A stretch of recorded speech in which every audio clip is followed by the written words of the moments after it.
learn to improve conversions and generate more leads with the video podcast at marketingoptimization.tv.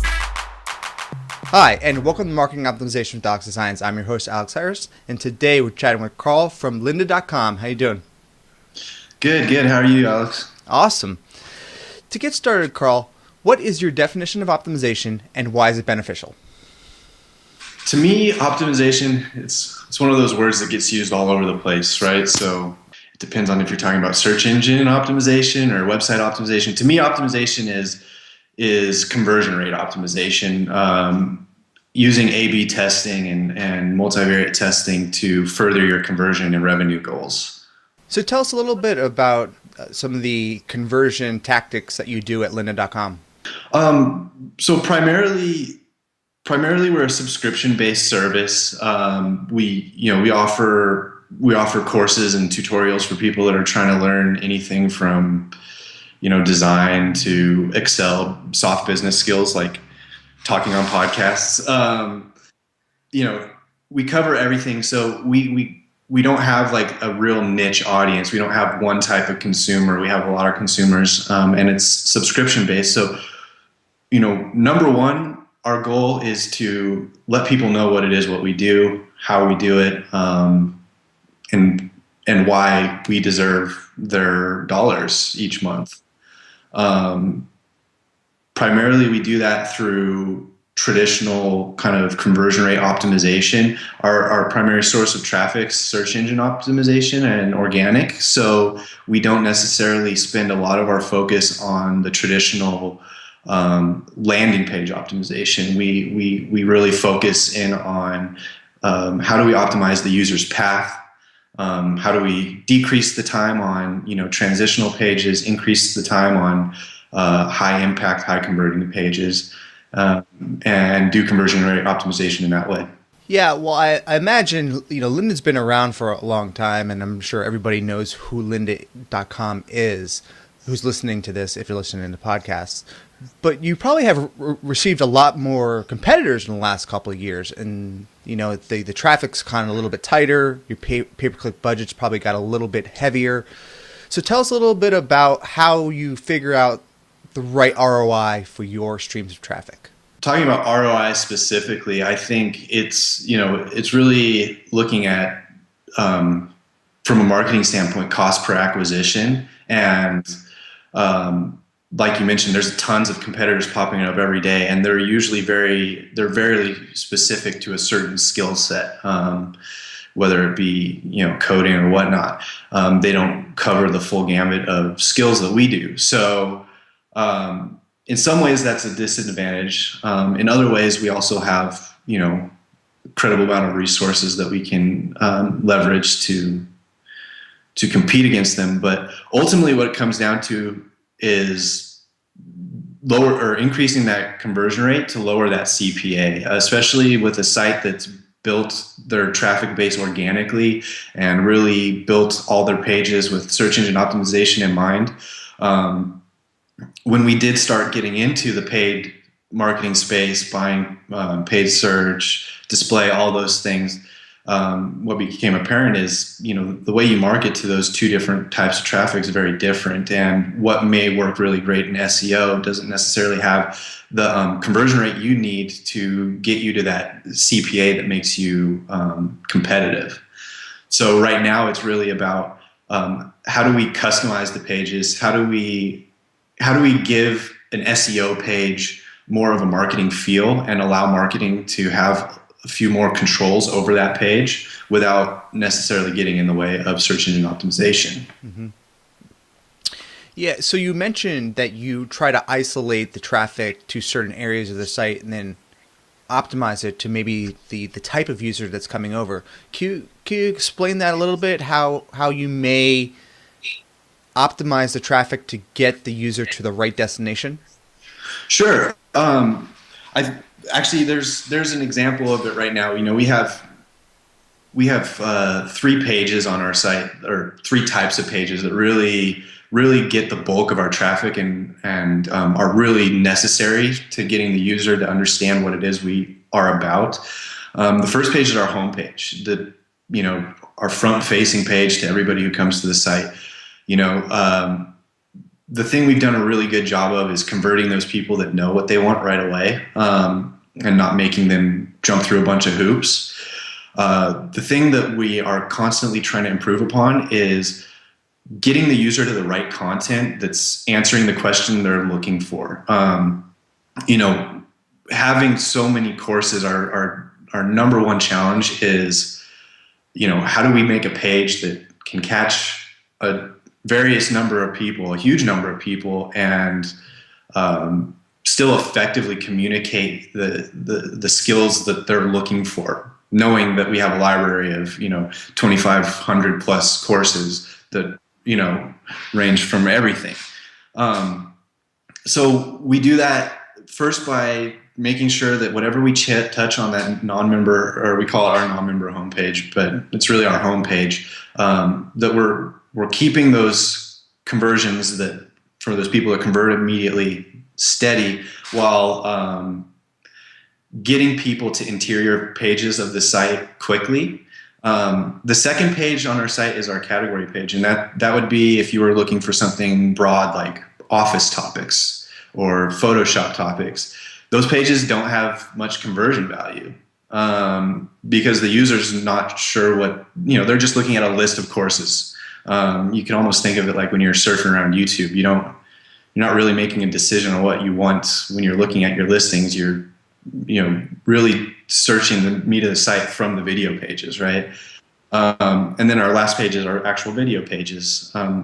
So we do two things. We try to keep conversions steady on our non-member homepage so that we're not losing those people that want to convert immediately. We're effectively getting people to those interior pages. We're lowering the time on those search pages so that we see that we're more effectively sending users to the content that they're searching for, and then really doing a bulk of our conversion optimization on our actual video pages, and looking at when's the right time to put a call to action in front of them, what's the right offer, are there things we're not currently offering. A lot of that work happens on the interior video pages where really the user's ready to make a decision at that point. And talk a little bit about how that search really plays into your overall strategy, because it seems like a lot of people who are unsure of what they're looking for would use that search element on your site. Yeah, so search is incredibly important. When you take into account users might be searching for, they might start their search off as simple as, like, I think my previous example is office, which could be a ton of things, right? And it's really, I think, about optimizing some of those drill down, things that you would see on a search page. Like, is it beginner courses? Is it intermediate? Are you looking for Excel? Are you looking for Word? Giving those making it easy for the users to really refine their search quickly and easily is really important to decreasing the time on those pages and getting them to the right content quickly. Yeah. And I'm sure you guys do a lot of price testing as well. Is there a way that you've figured out the right way to do price testing? Because it can be a little bit overwhelming to people. So actually, we haven't done any price testing. Oh, really? Our prices have stayed the same forever. That said, I don't know that we're opposed to price testing. It's probably more along the lines of overall product offerings, though. I think we're pretty resolute in where we are with our pricing. It's more about how do we create some of those supplemental things that one subscription package doesn't have that another does, and how do we kind of create a more a la carte way of getting the user to exactly what it is they need versus kind of these pre-bundled packages. Yeah, it must keep it a little bit easier to market the one price for everything that you get. Well, it's actually not one price for everything you get, but we have a standard and it basically a premium package. Okay. The core difference being something we call exercise files, which would just be like if you're doing Photoshop, it would have a Photoshop file along with it that you could Okay. download and work along with. That's really one of the key differences between the courses. But we're also starting to introduce new features like offline viewing as we get more involved in the app space.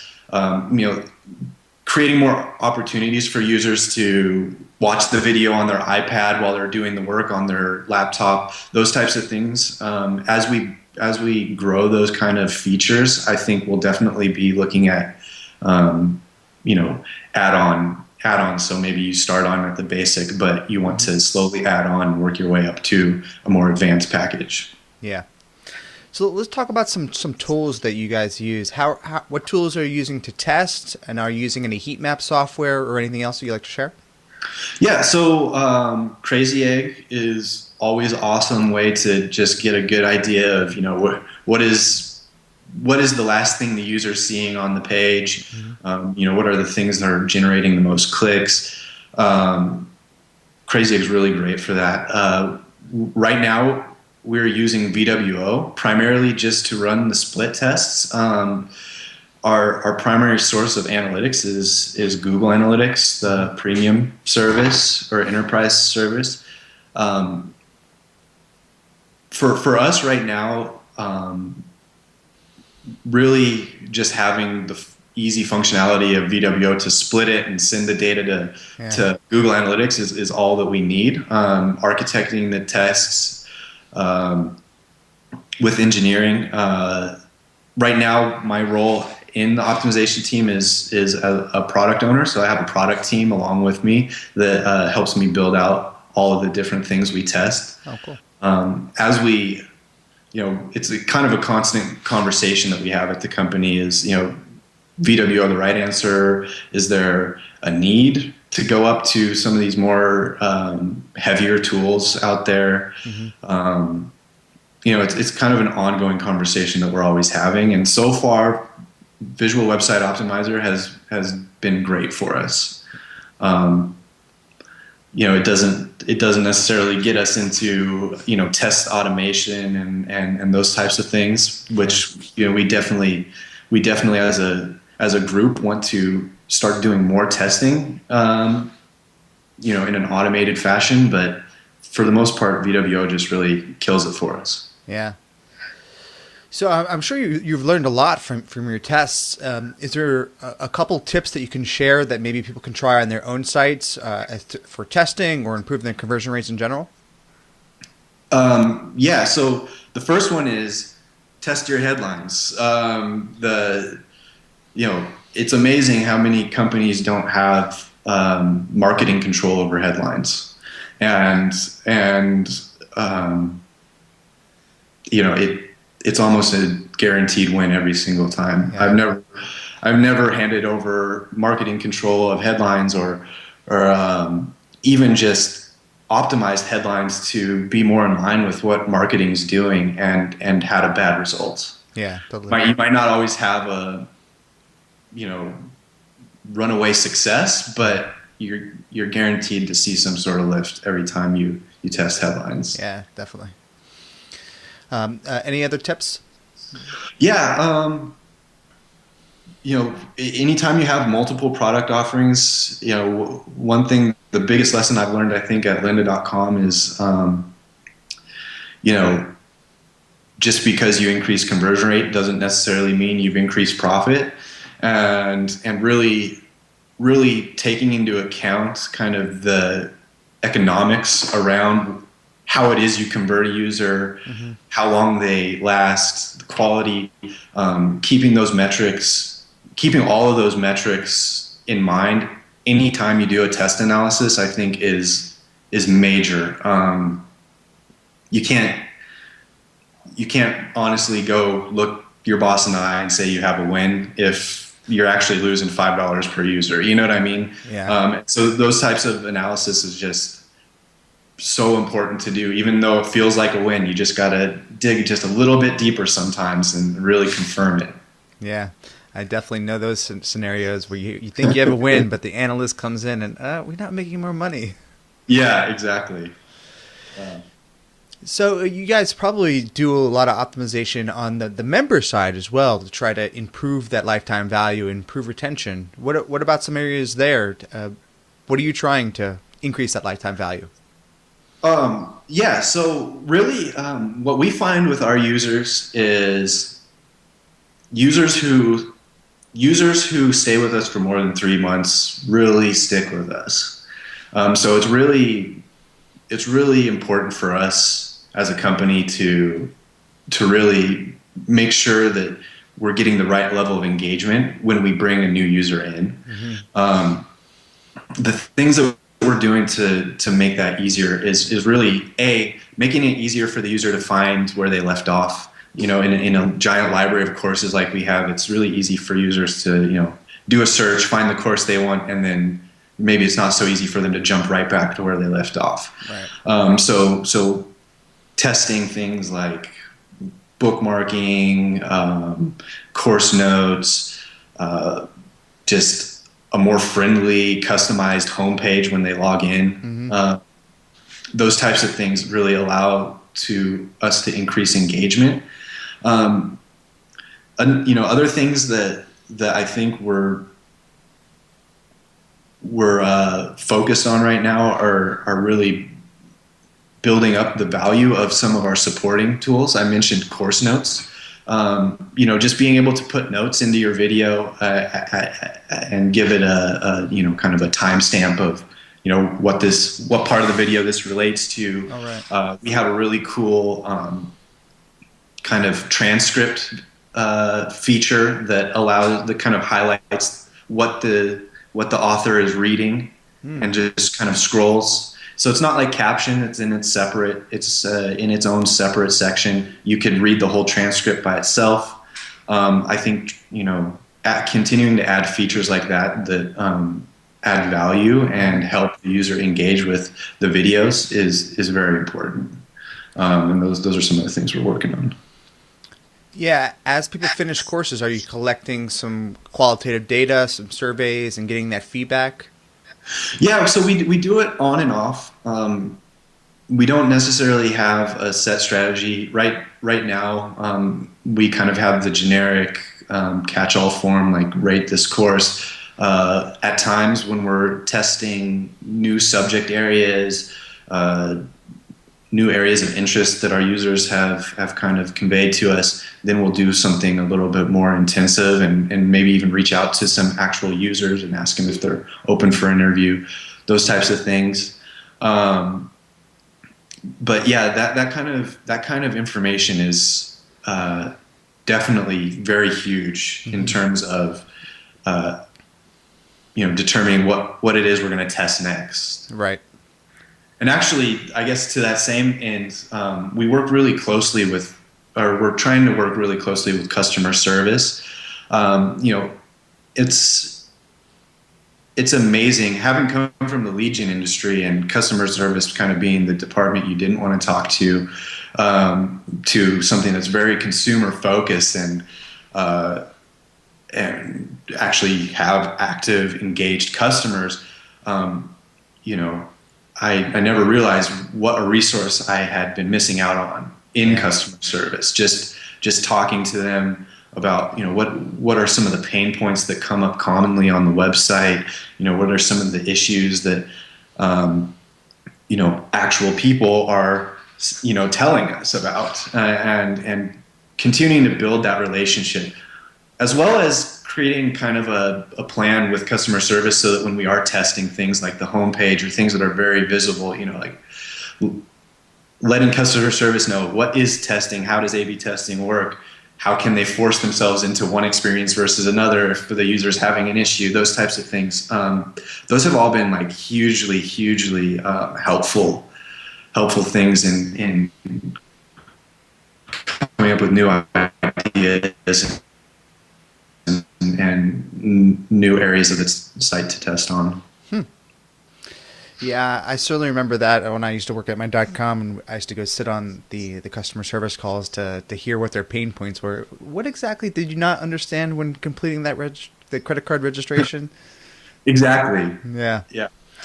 Do you guys ever use any usability testing, like usertesting.com or anything like that, to watch the users as they go through your site?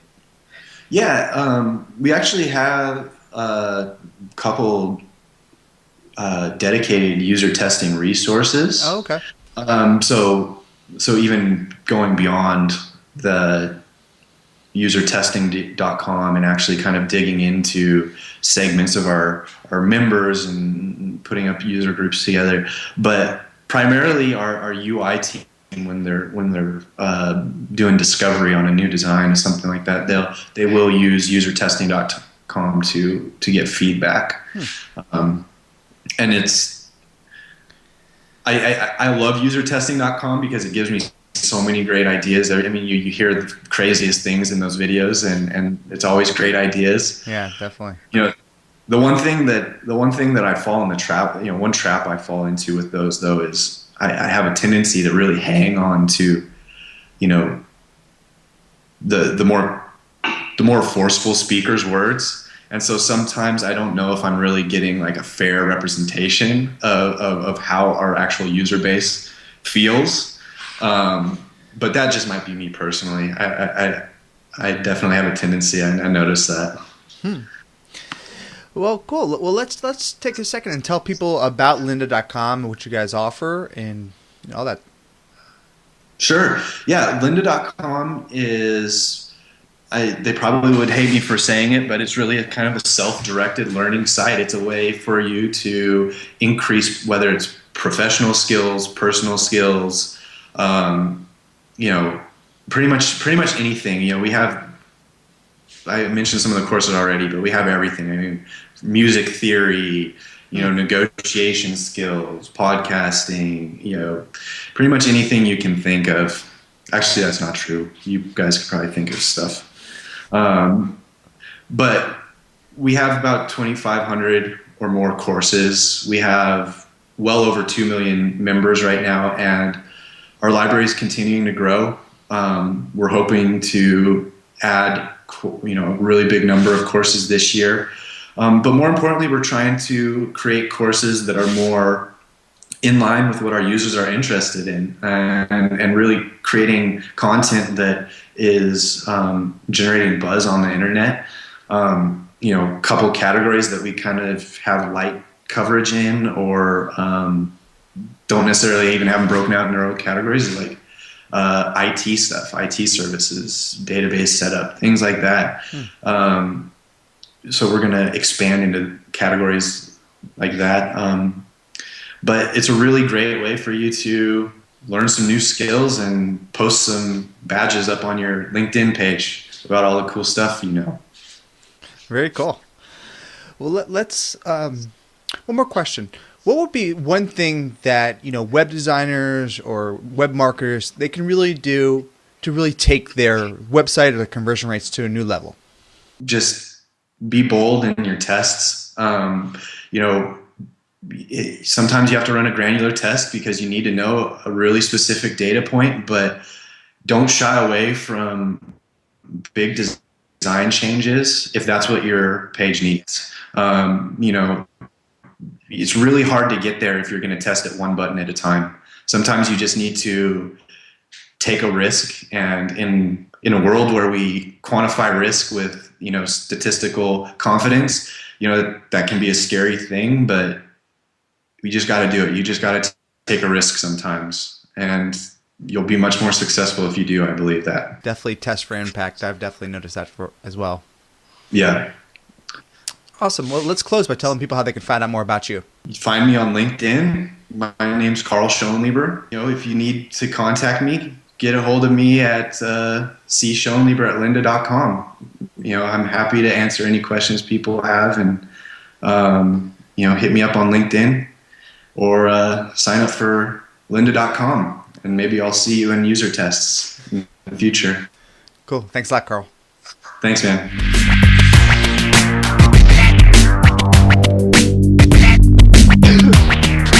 Thank you for watching the Marketing Optimization Podcast with Alex Designs. Please remember to subscribe to all of the videos in my YouTube channel. Thank you.